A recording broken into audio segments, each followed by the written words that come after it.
Un très bon après-midi et joyeux Noël à tous les chrétiens pratiquants et laïcs.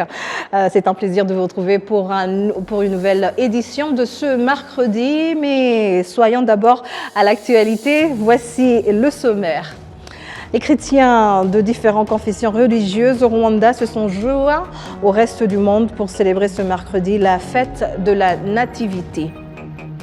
Certains habitants de Kigali disent être préoccupés par le problème des pièces de monnaie usées, devenues difficiles à utiliser, rendant des échanges commerciaux plus compliqués. Pour bien comprendre la fête de la Nativité ou encore la fête de Noël, célébrée aussi bien par les chrétiens que les non-chrétiens, nous avons approché l'abbé Tarsis Gatare, prêtre de l'archidiocèse de Kigali. Il va nous expliquer davantage l'origine de Noël et surtout son sens.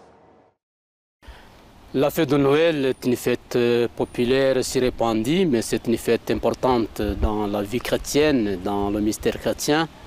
L'origine, c'est d'abord la naissance de Jésus à Bethléem, parce que c'est là le fondement de cette fête qui exprime que le Fils de Dieu est entré dans la vie humaine, il a pris naissance dans la chair humaine, il a pris notre humanité pour l'élever à sa divinité, et c'est à partir de cet événement de la naissance de Jésus dans l'histoire de l'humanité que remontent même les autres festivités qui commémorent cet événement, mais qui doivent retourner à l'origine, au fondement essentiel de cet événement. Oui. Et aujourd'hui, nous fêtons Noël à cette date du 25 décembre. Est-ce que ça a un lien avec la naissance de Jésus? Est-ce que cette date est bien précise et bien connue dans l'histoire?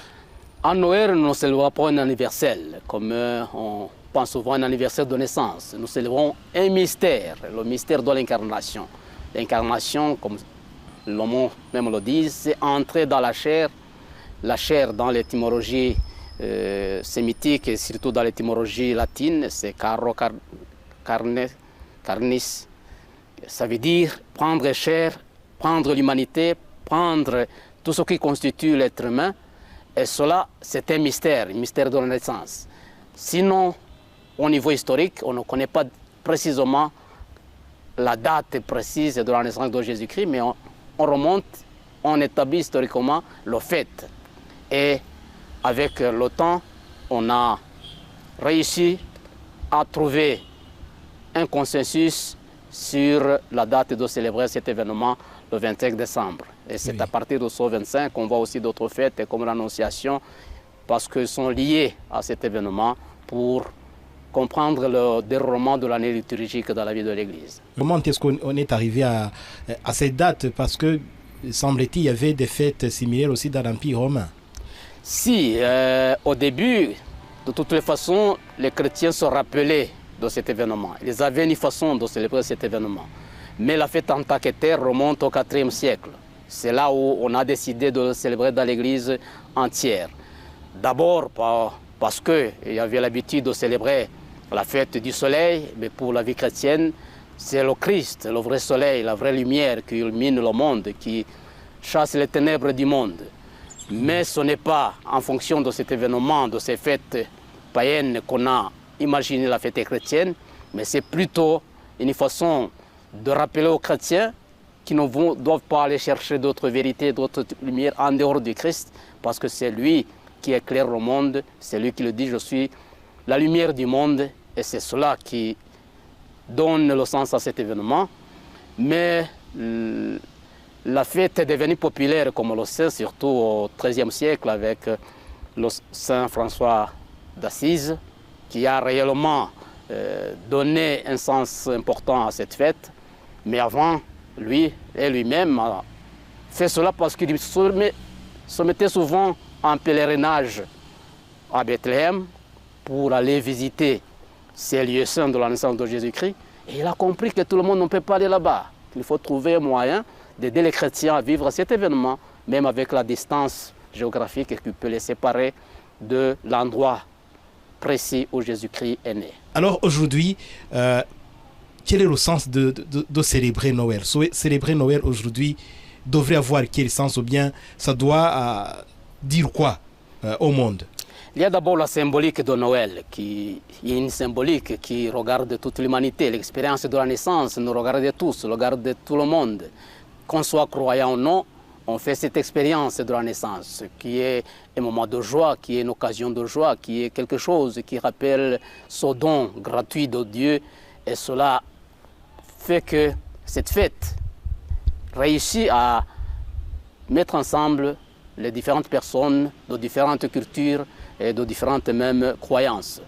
Mais cela a créé parfois une confusion où on a tendance à séculariser cet événement de la veille de Noël, de rendre une fête séculière, une fête populaire peut-être, une fête de joie, mais qu'on vide de son sens propre.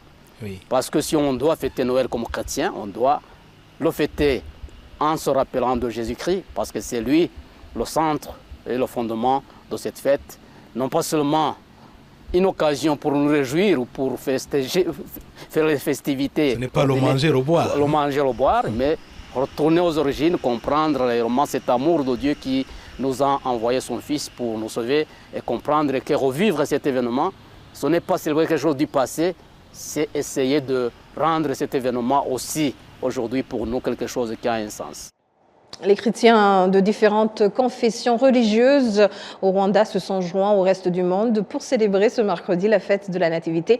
À travers toute l'étendue du territoire national, des services religieux ont eu lieu pour rendre grâce à Dieu pour le salut qu'il a offert à l'humanité à travers son Fils Jésus-Christ. Les détails avec Kassim Youssouf. L'archevêque de Kigali, le cardinal Antoine Kambanda, affirme que le jour de Noël est une source de lumière et de paix et qu'il devrait être un point de départ pour l'unité et la lutte contre les conflits parmi les habitants de la terre. L'archevêque de Kigali a fait cette indication lors de la célébration de la messe de Noël à la cathédrale Saint-Michel dans la ville de Kigali. Devant la foule présente à la messe de Noël, le cardinal Antoine Kambanda a indiqué que le jour de Noël est un jour important dans l'histoire du christianisme et qu'il en constitue le fondement.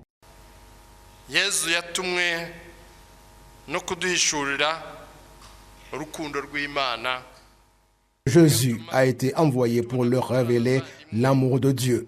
Cela nous permet de comprendre que nous sommes des frères et sœurs ayant un même Père, Dieu qui nous unit. C'est pourquoi Jésus est aussi le prince de la paix, parce que lorsque les gens réalisent qu'ils sont frères et sœurs, qu'ils vivent comme une famille, la paix règne.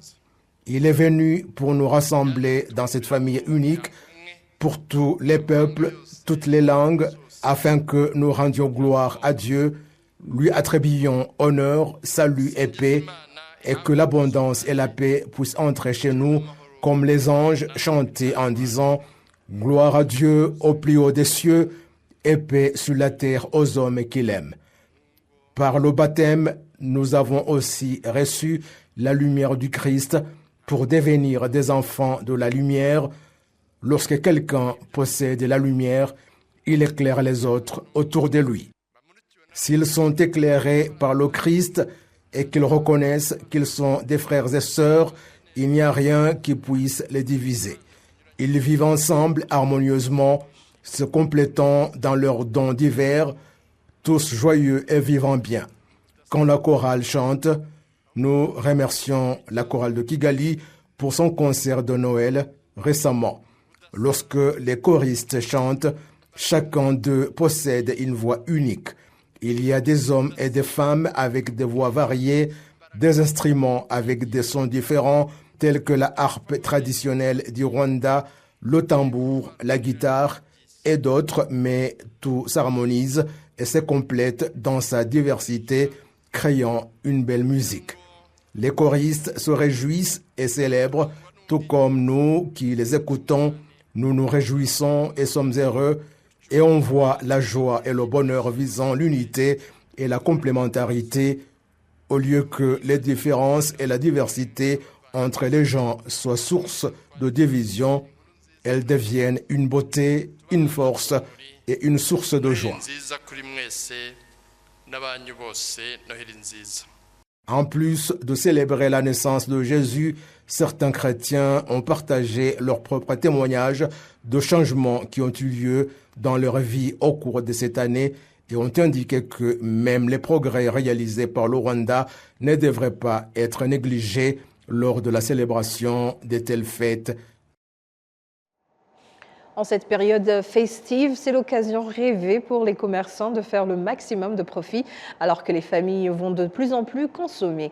RBA a fait le tour de différents commerces pour voir les secteurs bénéficiant de plus d'intérêt des consommateurs. Un récit de Patrick Milidande. La loi de l'offre et de la demande a joué pendant ces fêtes de fin d'année. Le prix des viandes de toutes sortes a augmenté en raison d'un nombre croissant de demandeurs, donc d'acheteurs.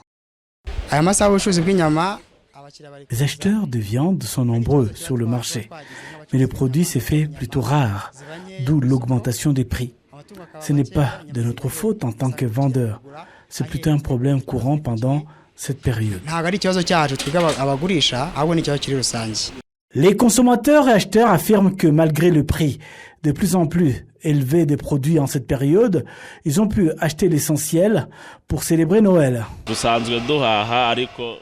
Actuellement, les prix sont très élevés, non seulement pour la viande, mais aussi pour d'autres produits. Ils disent que c'est à cause de la période des fêtes, mais franchement, ils doivent être justes. Nous devrions profiter ensemble, nous devrions négocier et y gagner tous. Les habitants de Kigali achètent aussi des cadeaux de Noël, d'équipements de toutes sortes et des décorations de Noël. Des bonnes affaires pour les commerçants, mais d'un autre côté, certains supermarchés n'ont pas respecté la règle visant une décoration liée aux festivités de fin d'année. C'est comme préparer la mariée, Noël. Nous devons décorer, acheter des nouveaux équipements et tout. Nous avons essayé de rapprocher les équipements nécessaires, mais la coutume est moins présente. Outre le produit de base, les prestataires de services profitent également de cette saison, en particulier les hôtels et les restaurants, à titre d'exemple, le secteur des transports. Pour les fêtards, les experts économiques les exhortent à la prudence et à la retenue. Je pense que la fête de Noël devait être une période de prière et de méditation, le temps de se rapprocher de Dieu et d'être reconnaissant pour son amour. Pour les chrétiens, Noël est la célébration du don ultime de Dieu, à savoir la naissance de Jésus-Christ. Actuellement, Noël n'est pas seulement un jour religieux, mais aussi une période de réjouissance pour les familles dans la plupart des régions du monde. Les commerçants qui s'occupent de l'importation et de l'exportation de divers produits ont exprimé leur inquiétude quant aux défis posés par les multiples exigences et licences exigées par différentes institutions. Ils soutiennent que ce processus pourrait être rationalisé et consolidé pour éviter les frais répétitifs qui augmentent les coûts opérationnels. Ce problème affecte particulièrement les commerçants qui vendent les équipements médicaux ainsi que ceux qui importent des marchandises dans le secteur alimentaire et de la distribution des boissons. Interrogé par Arabe, le ministre du Commerce et de l'Industrie, Prudence Sebahizi, a reconnu le fait et a assuré que des efforts sont en cours pour trouver une solution durable pour simplifier et harmoniser ces procédures. Il est revenu sur les avantages du portail d'intégration unique qui sera bientôt opérationnel. C'est un forum qui va permettre à tous les commerçants de se retrouver de telle manière que si l'un d'eux a besoin d'un service auprès des 10 institutions, toutes ces institutions pourront utiliser ce portail pour offrir le service.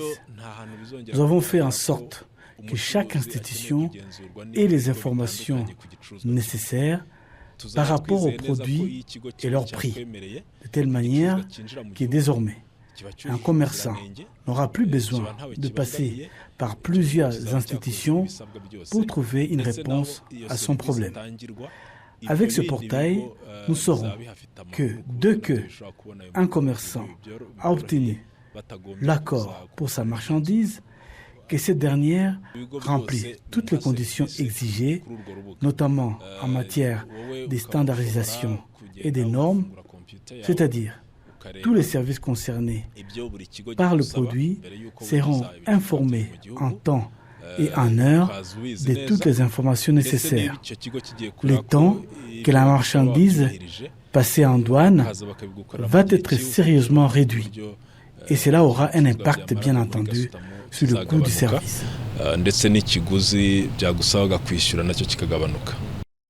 Les jeunes Rwandais nés dans le pays expriment une grande reconnaissance pour le fait d'être nés dans leur pays d'origine et apprécient profondément ceux qui ont fait des sacrifices pour assurer la paix et la sécurité du pays. Reportage. Certains jeunes Rwandais qui sont nés et ont grandi dans leur pays indiquent vivre une vie paisible et jouir de tous leurs droits dans un pays en paix. Ils conseillent donc à d'autres jeunes nés en dehors du pays de revenir au Rwanda et d'apprécier par eux-mêmes tous les progrès accomplis. En vérité, personne n'ignore les défis qui représentent le fait d'être un réfugié.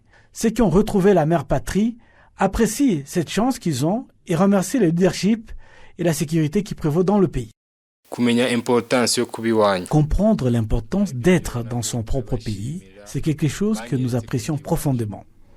Mais montrer que je suis vraiment chez moi me donne le sentiment d'être quelqu'un qui est revenu à ses racines et qui vit depuis dans sa propre maison. Nous sommes venus de la République centrafricaine et sommes arrivés pour voir les réalités du pays. Mais beaucoup d'entre nous ont choisi de rester ici après avoir réalisé que cet endroit était bon. Et nous voulons aussi continuer à étudier ici. Le commissaire en charge de la bonne gouvernance et des affaires juridiques au Conseil national de la jeunesse, en district de Kichukiro, Rugira Omeni Village, souligne que les jeunes Rwandais devraient pleinement comprendre la grande valeur d'avoir leur propre pays et de ne pas être étiquetés comme réfugiés. Le fait que le Rwanda soit en paix aujourd'hui, c'est grâce à vous et à moi en tant que jeunes. C'est notre rôle de continuer à préserver ces acquis. Être appelé réfugié n'est pas une bonne chose. Même certains Rwandais avaient été chassés du pays en 1959 et d'autres Rwandais sont devenus des réfugiés pendant les génocides contre les Tutsis. Cependant, ce qui est bien aujourd'hui, c'est qu'aucun Rwandais n'est considéré comme un réfugié, car le Rwanda a encouragé tous ses citoyens, où qu'ils soient, à retourner dans leur propre pays d'origine, afin que nous puissions tous reconstruire notre pays ensemble. Actuellement, le Rwanda accueille 133 062 réfugiés en provenance des différents pays, dont 61,3% de la République démocratique du Congo et 38,1% du Burundi. La ville de Kabarondo, c'est à l'est du pays, s'est beaucoup développée depuis 30 ans grâce aux infrastructures comme les hôpitaux, les écoles, mais aussi la sécurité qui y règne. Pour cela, la population s'est réjouie. Le détail avec Patrick Niridandi.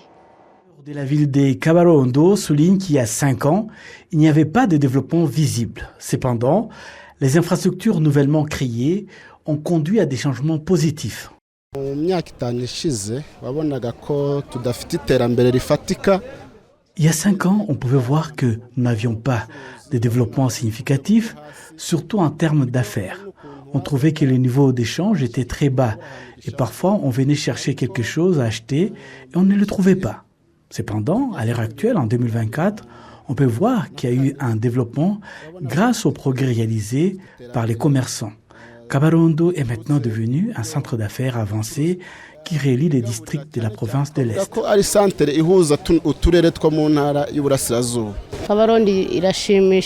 Kabarondo a atteint un niveau impressionnant. Notre gouvernement nous a pris en considération en nous offrant un marché moderne et nous pouvons voir que le développement continue. Les gens se sont maintenant habitués au marché et les clients ont commencé à venir. Au début, c'était difficile, mais maintenant, il n'y a plus aucun problème. Le secrétaire exécutif du secteur Kabarondo, Gatanazi Longin, a déclaré que ces développements ont été réalisés grâce à la collaboration avec la communauté.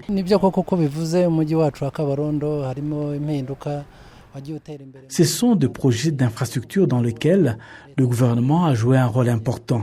Mais plus précisément, les résidents ont également contribué en construisant leurs propres installations. Le premier changement est le développement car les gens peuvent désormais se déplacer et faire des affaires la nuit avec une sécurité et une propriété améliorée. De plus, les bâtiments nouvellement construits, y compris des marchés, aident les résidents à améliorer leur opération. Un autre avantage est d'attirer de nouveaux commerçants. Actuellement, le secteur de Kabarondo abrite environ 40 000 résidents. Certains habitants de Kigali disent être préoccupés par le problème des pièces de monnaie usées, devenues difficiles à utiliser, rendant les échanges commerciaux plus compliqués. Il était avec Kassim Youssouf. Certains acheteurs et commerçants affirment que trouver des pièces de monnaie pour payer ou rendre la monnaie est un problème. Même lorsqu'ils en trouvent, il arrive que les gens refusent de les accepter, les jugeant trop usés. Ils apprécient que des technologies de paiement sans espèces en nature aient été mises en place, mais soulignent que ces solutions restent encore coûteuses et parfois inaccessibles. On peut y déposer notre argent, mais le problème, c'est que c'est pénible parce qu'on tranche des commissions pour effectuer du transfert. On fait un peu de calcul mental et on s'est dit que si je dépose de l'argent au téléphone, lors du retrait, une commission sera retenue et cela est pour nous une perte. Nous souhaitons que pour le cas de paiement par téléphone, l'on plaide en notre faveur pour que la commission retenue ne soit pas élevée ou qu'on le supprime tout simplement. Les responsables des institutions financières affirment qu'il n'y a pas beaucoup de clients qui viennent déposer des pièces de monnaie, mais ils ne sont pas d'accord avec ceux qui disent que les banques refusent les pièces usées. Nous ne refusons pas de monnaie, qu'il s'agisse des billets ou des pièces usées. Nous les acceptons et nous les rassemblons et au moment opportun, nous les amenons où ils doivent être. Nous n'avons pas de problème de pièces, mais nous n'en avons pas en grande quantité. Nous en avons besoin pour satisfaire nos clients. Tous les billets et pièces de monnaie proviennent de nos clients. Le gouverneur de la Banque nationale du Rwanda, John Rwangombwa, précise que le gouvernement n'a jamais réduit le nombre de billets et de pièces qu'il injecte dans la circulation monétaire dans le pays et que le problème de leur non-utilisation devrait être résolu par les commerçants. Nous en disposons et nous les fabriquons. Je ne sais pas, mais peut-être que les commerçants les refusent parce qu'elles leur sont lourdes à gérer, raison pour laquelle ils ne les demandent pas auprès des banques. Et d'ailleurs, l'année dernière, nous avons importé beaucoup de nouvelles pièces de 150 francs jusqu'aux petites pièces parce que selon la loi, elles doivent être utilisées. Donc, nous les avons importées et nous les fournissons aux institutions bancaires. Si on ne vous remet pas des pièces, c'est peut-être parce que le vendeur n'est pas disposé à le faire, mais les pièces de monnaie sont disponibles et seront toujours utilisées car elles ont cours légal au pays et nous, en tant que Banque nationale, nous avons l'obligation de les mettre en circulation pour le commerce. La Banque nationale du Rwanda annonce que dès le début du prochain exercice budgétaire, une technologie pourrait être mise en place pour aider à réduire les coûts des paiements par l'intermédiaire de la technologie, mais que cela ne supprimera pas l'utilisation des billets et des pièces.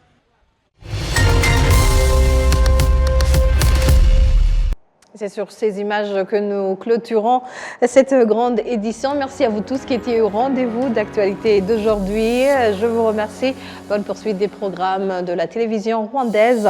Et encore une fois, joyeux Noël.